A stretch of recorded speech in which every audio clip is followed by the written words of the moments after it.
I need to take a pill. Hello, guys. I know, shocked to see me again. Not gonna mention it, you already know the drill.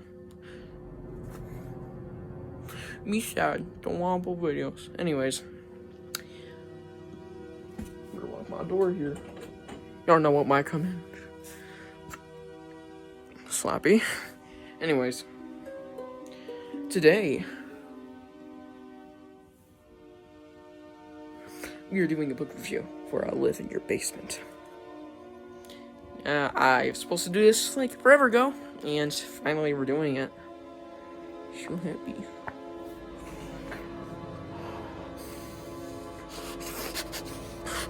Tight! Yeah! Oh, yeah! Tight!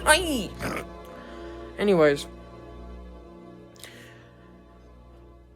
I don't even know what to say anymore, guys.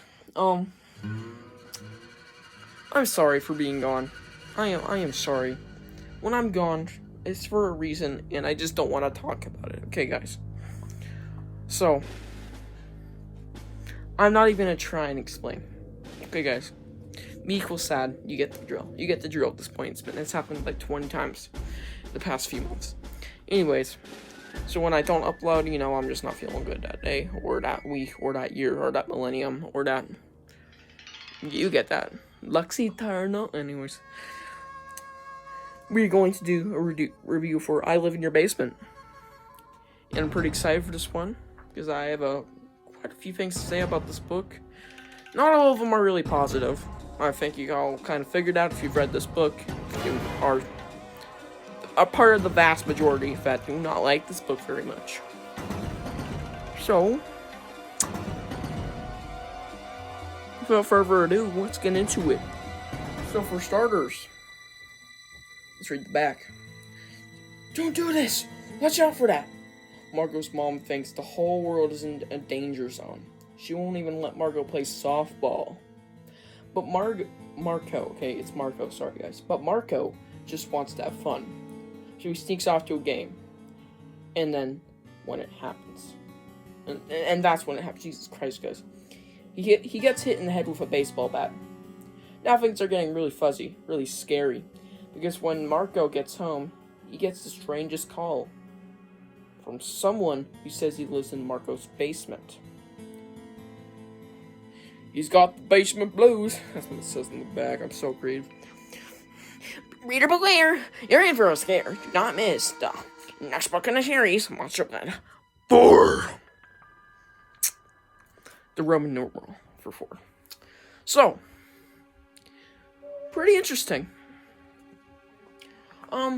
So, that's a basic summary of the book's plot from the beginning few chapters. But basically, after that point, where Marco keeps seeing some person in his house, and he keeps getting calls, I think. I'm not sure. It's been a hot minute. It's been like a few months since I've actually read this book. But yeah. Overall, it's just... It's not really scary. But we're not going to say that quite yet. We're not going to get into that quite yet, because now we're going to get into the things I did not like, and I did like about this book. Starting with the negatives. It wasn't really scary. Well, I mean, that's one of the biggest problems in some of the later books. But also one of the biggest not-so-problems, because some of the later books are really good. Like, controversially, sometimes, I think some of the masterpieces of the laters are like The Haunted School. I mean, that sounds like... The basic bio makes it sound like the Backrooms. I'm not even kidding, okay? It sounds like the Backrooms. But, pretty good book. Curse of Camp Lake. Can say the same about that. It's pretty good. I'll do a review for those eventually. You never know, it could be in like 20 years, because it depends on how long it takes me to get the whole book's entire series done. Because that's gonna help me, keep this channel going. This book reviews, okay? But yeah. This book, compared to those guys and everybody else, it's not really that scary. It's just kind of scarier than Chicken still. Like, there's no real... It's just kind of... I don't know. I also think that the cover is super misleading, because there is no blob in this basement. Let me tell you, that thing made me want to read this book. That was the reason I came to this book, not the description. I read it, I'm like, okay, whatever. But I want to, like, I want to see it. But it's not in the book. Really disappointing. And to recall the ending, look real quick. Never mind, got it. Okay. Sorry, the ending is kind of stupid. It kind of happens.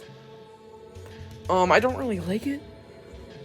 This book is overall something I just don't like. It's not what I'm usually used to when it comes down to Goosebumps content. So start walking around a bit more. I need more exercise. I'm too fat. You know what? I got the 34 on the pacer test today.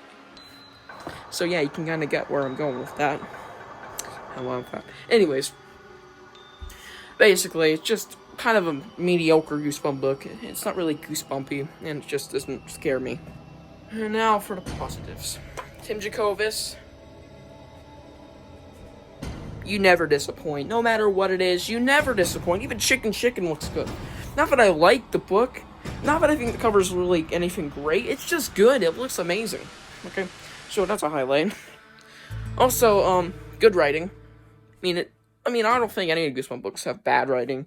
I don't necessarily think any of them are just plain out bad, besides a few, like Slappy, Son of Slappy. Did a review for that if you want to see it. Don't like that one. Don't like that one one bit.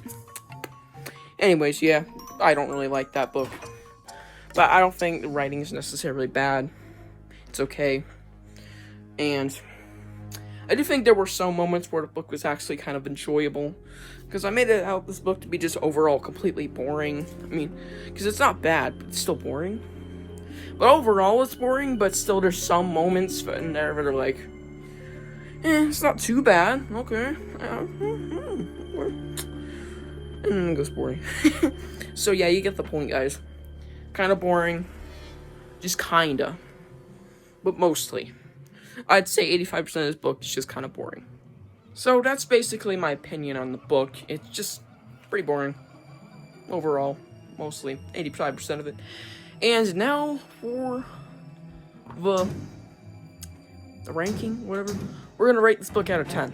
So, obviously, we're going from the heart here. From the fart. Or in the heart. Jesus Christ.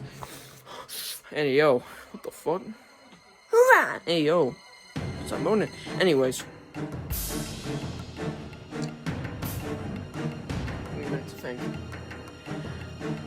I'm going to give this book a 7. Yeah, 7's a fair rating. It's kind of, okay. It's not bad. 7 for those few moments where it's like, okay, it's pretty good. It's okay. But yeah, it took me forever to read this book. I actually been reading this book for 2 years, as weird as that is. Yeah. I know. You may not believe it, but I've been trying to read this book for 2 years. I stopped for like a year. And I came back to it. Reread a bit, make sure, and I mostly remembered it all. I didn't want to read through it again. I was tired that day. Besides, this book was boring. So yeah. 7 out of 10. Could be a little less. I prefer to say right between 6.5 to 7 out of 10. Right in between there, possibly. So 6.75, there we go. Okay, 6.75 out of 10. So I hope y'all enjoyed this video, and I'll see y'all in whatever video comes next. Also, on the February 26th, just log on my channel, there might be something interesting. Also, go subscribe to An Awesome Dude. I'll be making a video about that guy shortly. And that guy's me.